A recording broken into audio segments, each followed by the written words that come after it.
Hello my dear, welcome back to my channel Namrata academy. मैं हूं आपके साथ नम्रता पांडे। देखिए, जिस तरह कि आप लोगों को पता है कि जो बीपीएससी के तहत आपके शिक्षक का एग्ज़ाम होने वाला है, चाहे आप प्राथमिक दे रहे हैं या आप 9th 10th का दे रहे हैं या 11 12 का दे रहे हैं, एक चीज़ आप याद रखिएगा, जीए और जीएस के लिए जो भी आप हिस्ट्री, पॉलिटिकल, सिविक्स या इकोनॉमिक्स जो भी पढ़िएगा, सबके लिए समान टॉपिक और समान सब्जेक्ट होगा। लेवल हाई एंड लो हो सकता है। तो इस बातों को मद्देनज़र रखते हुए जो मैं आपको ये क्वेश्चंस दिखा रही हूँ, बस इसी क्वेश्चंस को देखिए और इसी के आधार पर अपनी तैयारी करिए। ये आपको इससे ये समझ में आएगा कि आपके जीए में किस तरह से हिस्ट्री के किस चैप्टर से कितने प्रश्न उठाए गए हैं। क्योंकि इसमें अभी मैंने जनरल साइंस ऐड नहीं किया हुआ है, तो आपका एक बहुत बड़ा कॉन्सेप्ट क्लियर हो जाएगा। सबसे लेंदी सब्जेक्ट जो है आपका हिस्ट्री है, लेकिन उसको कहानी की तरह समझिएगा तो आपके लिए इंटरेस्टिंग हो जाएगा। ये वीडियो आपके लिए इतना इम्पॉर्टेंट रखता है कि चूँकि मेरे चैनल पर जो भी वीडियो आता है, आप लोगों को पता है, आपको हेल्प ही करता है हर तरह से। मेरा कोई भी वीडियो इस तरह से नहीं होता है। आप बिहार स्टेट को लेकर देखिए, मैंने कितने सारे क्लास लिए हैं, सब आप लोगों के लिए यूजफुल है। आज इस क्लास को देखिए और खुद आपको पता चल जाएगा किस लेवल तक क्वेश्चन जा सकता है, क्योंकि इसी आधार बनाकर सभी जगह तैयारी हो रही है, लोग तैयारी कर रहे हैं और इसी को आधार बनाकर क्वेश्चन आपसे पूछा जाएगा। तो देखिए, पहला जो क्वेश्चन है आपका, कांग्रेस में उदारवादी गांव पर आक्षेप पर सुरक्षित वाल्व सिद्धांत का को किसने प्रयोग किया। देखिए, मैं इस पे ज़्यादा डिस्क्रिप्शन या ज़्यादा वर्णन नहीं करूँगी, ज़्यादा डिस्क्राइब नहीं करूँगी, क्योंकि मेरा मकसद है आप लोगों को एक झलक दिखाना। और आप लोग बहुत दिनों से कह रहे थे, लेकिन मैं भी अपने प्रयास से आप लोगों के सामने बहुत कुछ ला रही हूँ। तो कई सब्जेक्ट का मैंने सिलेबस भी आप लोगों को दिया है और मेरा दावा है कि उससे बाहर कुछ नहीं आएगा। तो बस मैं बिना वर्णन के आप आगे बढ़ रही हूँ, आप देखते जाइएगा और आगे मैं ये भी बताऊँगी इस तरह के क्वेश्चन आपको कहाँ से मिलेंगे। तो ये बात है वाल्व सिद्धांत की। तो देखिए, इसमें आपका 4 ऑप्शन दिया हुआ है। देखिए, मैंने थोड़ा सा फॉन्ट साइज को छोटा कर लिया है, जिससे कि पूरा आपको 5 ऑप्शन स्क्रीन पर दिखे।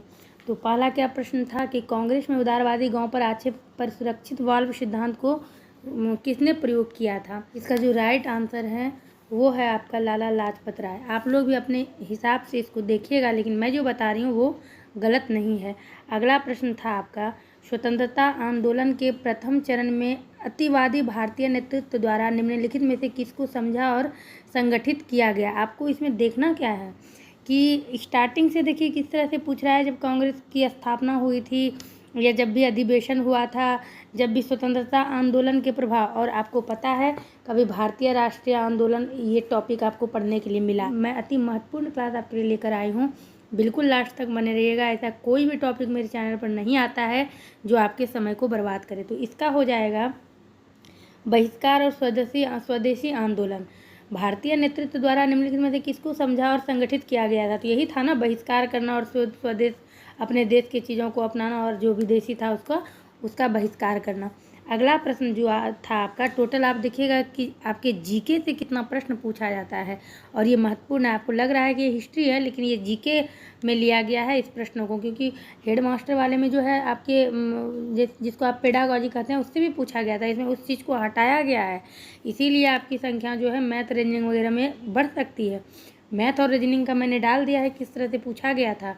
मैंने आप लोगों को बुक भी बता दिया है कि किससे आपको पढ़ना है।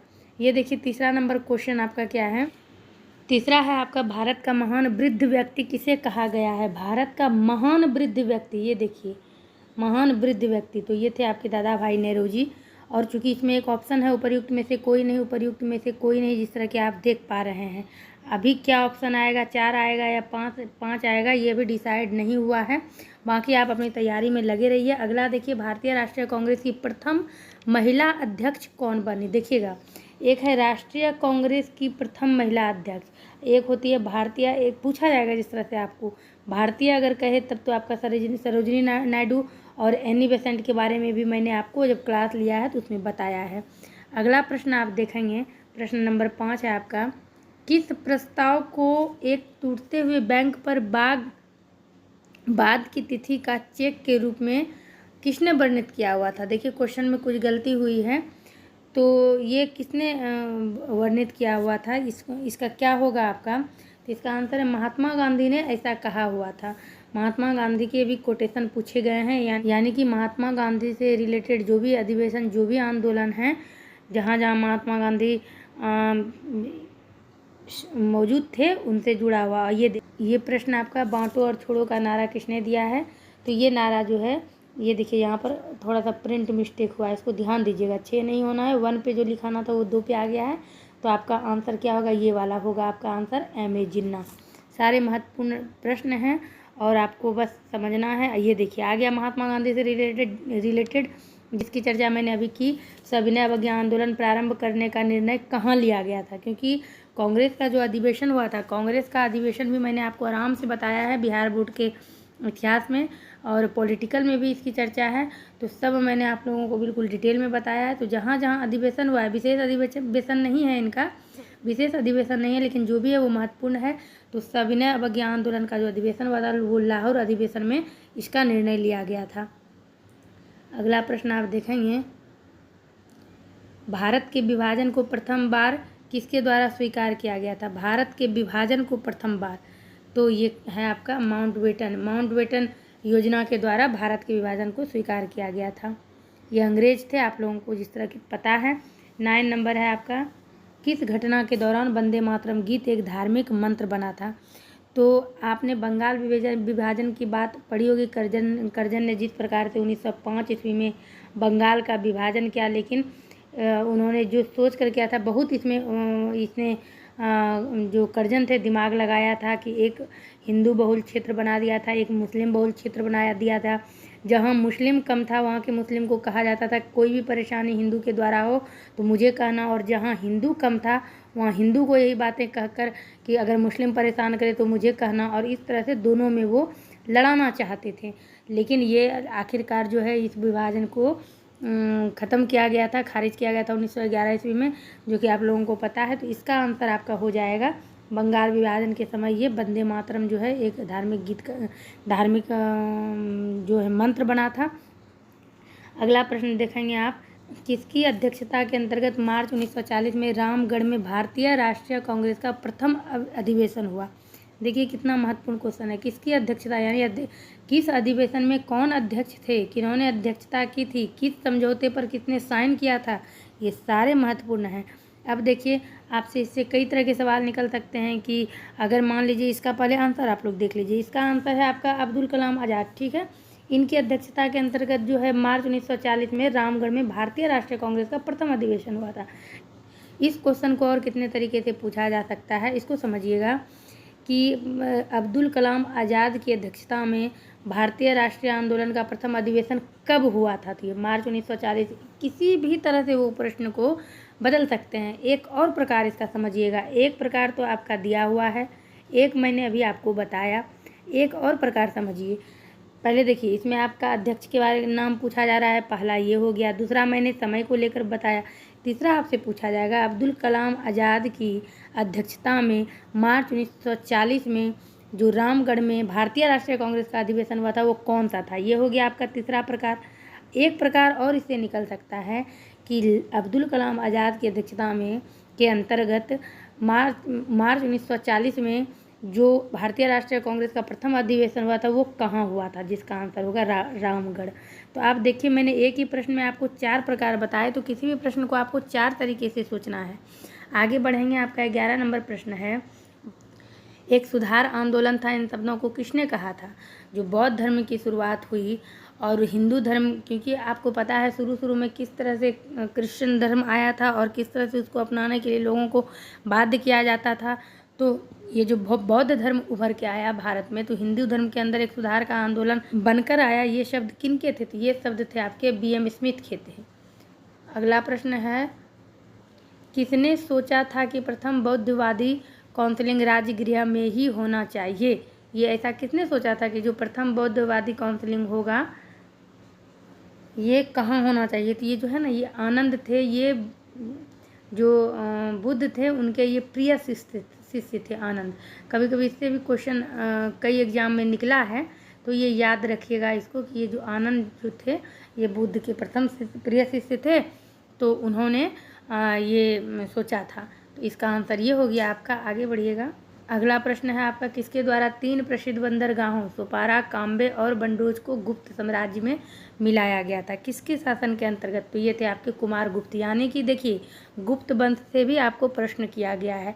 कुल मिलाकर उन्होंने सिलेबस क्लियर नहीं किया है तो आपको वंश भी पढ़ना होगा, चाहे आपका गुलाम वंश हो, चाहे आपका खिलजी वंश हो, चाहे आपका गुप्त वंश हो, वंश भी आपको पढ़ना है कि किस प्रकार से किस तरह के टॉपिक जो है पूछे जाते हैं। अगला प्रश्न है, वह प्रथम भारतीय मुसलमान कौन था जो दिल्ली का सुल्तान बना? देखिए, अब सुल्तान यानी कि दिल्ली सल्तनत से भी आपसे प्रश्न पूछे गए हैं। ये नसीरुद्दीन महमूद शाह थे। यानी कि इसमें स्पष्ट है कि जो गुलाम वंश के जैसे कुतुबुद्दीन ऐबक थे, ऐबक का गुलाम इल्तुतमिश था, इस तरह कर करके फिर आराम से आते हैं। तो यानी कि दिल्ली सल्तनत से भी आपसे प्रश्न पूछे गए हैं, तो आपको दिल्ली सल्तनत भी आपको देखना पड़ेगा। यानी कि जीके के अंतर्गत इतनी सारी चीज़ों को पूछा जा रहा है। तो मैं अगला जो है सिलेबस आपके लिए ज्योग्राफी का लेकर आऊँगी कि किस तरह से आपको इससे प्रश्न पूछे जाएंगे, यानी किस किस टॉपिक से पूछे जाएंगे। तो आप लोग मेरे चैनल को सब्सक्राइब करिए जो भी नए हैं, क्योंकि आप लोगों को अपडेट मिलते रहता है और मेरा अपडेट बिल्कुल परफेक्ट होता है, बिल्कुल सही होता है। और आप लोग जो मेहनत करके जिस चीज़ को ढूंढते हैं वो मैं कम समय में आपको उपलब्ध कराती हूँ। आगे बढ़ेंगे। महान मुगल सम्राट में जैसे बाबर से औरंगजेब तक 2 सम्राट राजपूत राजकुमारियों से पैदा हुए थे, वह कौन थे? तो जैसे कि 2 सम्राट हुए थे ना, मतलब कि आप समझ सकते हैं दोनों के माँ बाप अलग अलग थे। वो क्या थे? मुगल सम्राट बाबर से औरंगजेब तक 2 सम्राट राजपूत राजकुमारियों से पैदा हुए थे, वो थे जहांगीर और शाहजहाँ। क्योंकि पहले जो होता था इतिहास में, जिस राजा ने जहाँ आक्रमण किया, जिस क्षेत्र को जीता, वहाँ के राजा को अगर मार दिया या पराजित कर दिया या उन्होंने जो है हार स्वीकार कर ली, तो उनकी पत्नी को उनकी बेटी को अपनी पत्नी बना लिया जाता था। तो जिस क्षेत्र को जीतते थे, जैसे पृथ्वीराज चौहान के बारे में आप पढ़िएगा, आपको पता होगा कि सबसे कम उम्र के राजकुमार थे ये उस समय। चंदेलों को उन्होंने पराजित किया था। किसने? पृथ्वीराज तृतीय ने। अब सवाल ये उठता है कि पृथ्वीराज तृतीय की क्यों चर्चा हुई? प्रथम द्वितीय कहाँ गए? तृतीय ही नेतृत्व में आए थे, तो उनकी ही चर्चा की गई। और फिर वो गढ़वालों से उन्होंने शत्रुता उनकी हो गई थी, क्योंकि गढ़वाल के जो शासक थे जयचंद, उनकी जो बेटी थी संयोगिता, वो पृथ्वीराज चौहान से प्यार करती थी, प्रेम करती थी भाई। तो ये जयचंद की पुत्री को जो है अपहरण करके उनसे शादी कर लिए थे। तो यही होता था पहले, जिस क्षेत्र के राजा को हरा दिया आपने, कोई जात हो, कोई पात हो, कोई मतलब नहीं है, उसकी बेटी को उसकी पत्नी, यहाँ तक कि पत्नी तक को भी। तो ये हो गया आपका जहांगीर और शाहजहाँ। क्वेश्चन नंबर 16 में चलेंगे। क्या है प्रश्न आपका? निम्नलिखित में से किसके द्वारा किसानों को उनकी खेती की ज़मीन से अलग कर दिया गया? अब देखिए, किसानों को उनकी खेती से, अब ये कौन सा आ गया? जब अंग्रेज़ का शासन भारत में आ गया था, ये बात तब की आ गई। यानी कि आपको इतिहास में इतनी गहराई में इन्होंने डाल दिया है।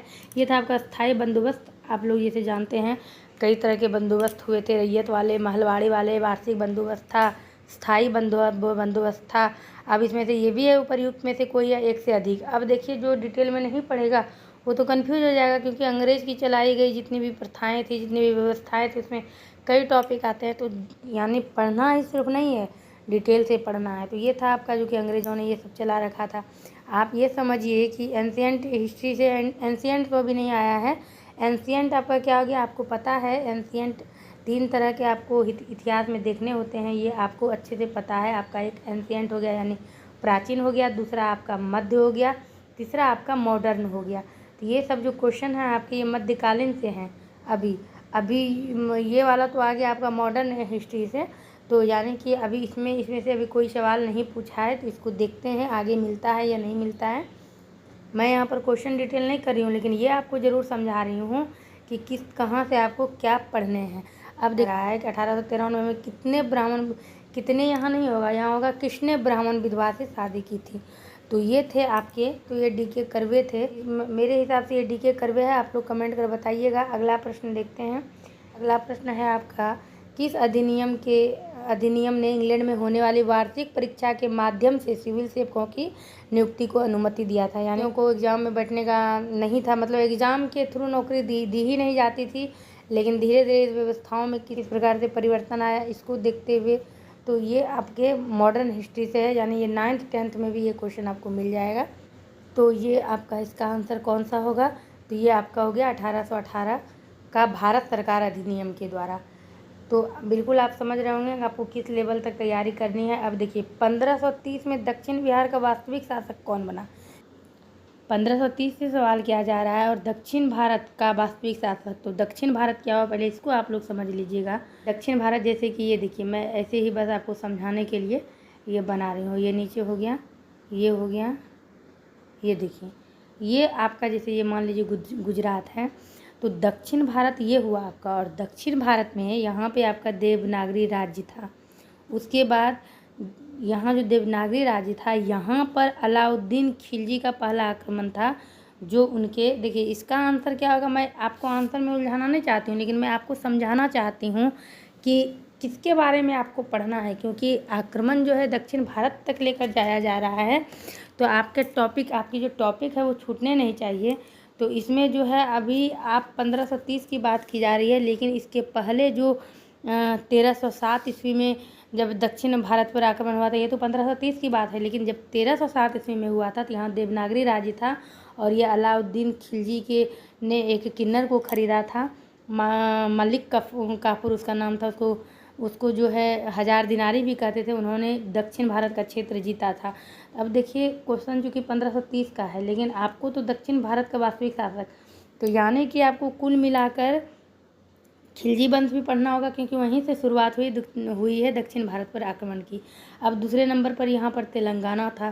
तीसरे नंबर पर जो आक्रमण हुआ था यहाँ पर हुआ था, और इस आक्रमण को ये यहाँ पर जो था ये होयसल राज्य था। यहाँ पर होयसल राज्य था जिसकी राजधानी जो थी वो द्वार समुद्र थी। तो आपसे कुछ भी पूछा जा सकता है, शासक भी, राजधानी भी।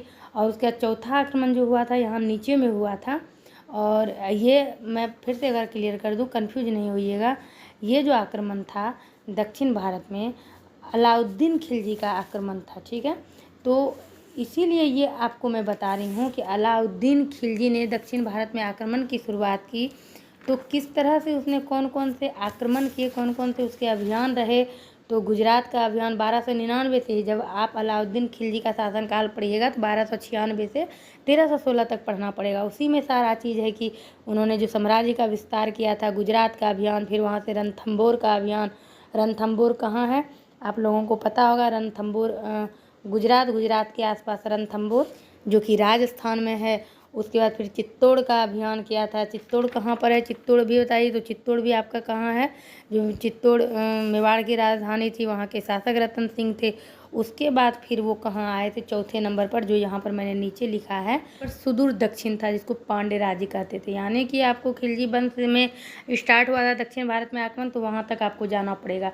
हालांकि ये 1530 से उन्होंने पूछा है, तो ये हो जाएगा आपका शेर खान। आगे बढ़ते हैं। ये देखिए आपका ये आखिरी क्वेश्चन है आपका, पंचायत की जागीर बिहार में एक भाग के रूप में निश्चित ही वर्णित है। किस में वर्णित है? पंचायत की जागीर बिहार के एक भाग में, यानी बिहार के इतिहास से भी आपका प्रश्न पूछा गया है, आपको वो भी पढ़ना पड़ेगा। और इसका आंसर होगा पादशाहनामा।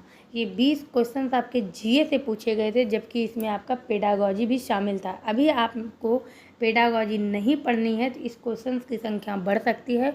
और इसको पढ़ने के लिए जिस तरह की मैंने आप लोगों को रिकमेंड अपने कई वीडियोज़ में किया है, और आज भी मैं फिर से एक बार बता दूं कि सारे टॉपिक को आप अलग अलग जो ढूंढने जाइएगा, इससे बेहतर है कि आपको जो मैं बुक रिकमेंड करती हूँ ये चक्षु प्रकाशन का है, आप इसे खरीदिए। आपको ये बुक कहाँ मिलेगा, तो मैं इस वीडियो के डिस्क्रिप्शन में लिंक देती हूँ, डायरेक्ट उस साइट पर जाइए और वहाँ से आप बुक को परचेज करिए। इस बुक को परचेज करने से आपको फ़ायदे क्या होंगे कि आप अलग अलग टॉपिक के लिए अलग अलग बुक की तरफ नहीं भटकेंगे। एक ही बुक में आपको सारा चीज़ डिटेल में मिल जाएगा। जैसे आपका भारत का जो भारतीय राष्ट्रीय आंदोलन हुआ, या आप जीए को लेकर देखिए, जीएस को लेकर देखिए, हिंदी इंग्लिश लेकर देखिए, जनरल साइंस लेकर, जितने भी आपके सब्जेक्ट हैं आपको सारा एक ही बुक में मिल जाएंगे, और बिल्कुल क्रम वाइज। यानी कि आपको ऐसा नहीं है कि कोई भी कंटेंट, कोई भी टॉपिक छूट गया है या फिर डिटेल में नहीं है। तो आप लोग मेरे द्वारा दिए गए डिस्क्रिप्शन बॉक्स में जो लिंक है उस पर, उसके थ्रू जाइए और बुक को परचेज करिए। बाकी अगर आपको इस क्वेश्चन का पीडीएफ चाहिए तो मैं अपने टेलीग्राम चैनल पर अपलोड कर दूंगी। आप वहां से इसका पीडीएफ डाउनलोड कर सकते हैं और मैं अपने टेलीग्राम चैनल का लिंक इस वीडियो के डिस्क्रिप्शन बॉक्स में दे दूँगी। मैं नम्रता पांडे आज आपसे विदा लेती हूँ और बहुत जल्द मिलने वाली हूँ आपसे अगले वीडियो के साथ। हो सकता है कि वो आज भी आ जाए, कल भी आ जाए। बने रहिएगा इस चैनल पर, जो नया है सब्सक्राइब करिएगा, वीडियो को लाइक करिएगा, शेयर करिएगा और टेलीग्राम चैनल से ज़रूर जुड़िएगा। वहाँ आपको तमाम जानकारी PDF के रूप में मिलते रहेंगे।